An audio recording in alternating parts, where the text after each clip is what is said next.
درنو لیدونکو السلام علیکم. پر پاکستان باندې د امریکا بې اعتمادي. شاه محمود قریشي خپل سفیر ته غوسه شوی دی چې ولې د امریکا پام نه دی وراړولی. سره له دې چې پاکستان ظاهرا چین خپل مهم او ستراتیژیک دوست ګڼي، خو له دې کبله چې امریکا ورسره اړیکې سړې کړي دي سخت اندېښمن دی. چین چې اوس د نړۍ دوهم ستر اقتصادي قدرت دی او ګمان کیږي چې اقتصادي وده به نور هم زیاته شي، د پاکستان لپاره د هرې سختې ورځې دوست هیواد دی. خو تر اوسه نه دی لیدل شوی چې چین د چاته په خلاص لاس مرسته ورکړې وي.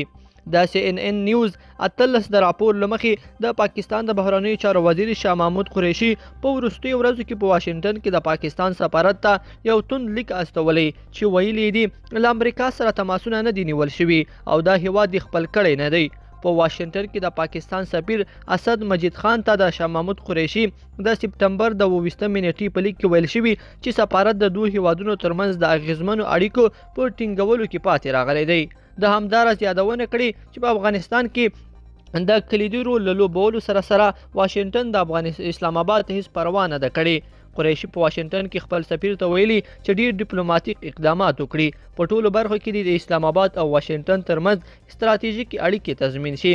قریشي دا لیک وروسته له دې لیږلی چې 22 امریکایي سناتوران د یوې الهي مسوده وړاندې کړه چې پر اساس یې د طالبانو په بیا واک ته رسیدو د پاکستان د رول په اړه د پلټنو غوښتنه شوې ده.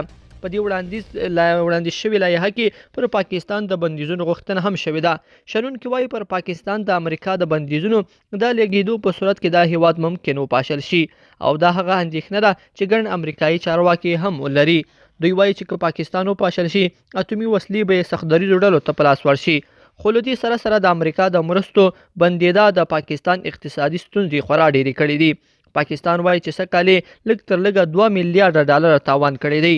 امریکا په تیرو کلونو کې پاکستان ته نه یوازې مالی مرستې ورکړي بلکې پاکستان ته ډیر امتیازونه منلي وو چې خپل محصولات بې ګمرکي تعرفې متحده ایالاتو ته صادر کړي. لیدونکو په دې هیله چې دا مطلب به مو تر پایه لیدلی وي. که مو ویډیو خوښه شوې ویډیو لایک کړئ او چینل سبسکرایب کړئ. تر بیا ښه وخت.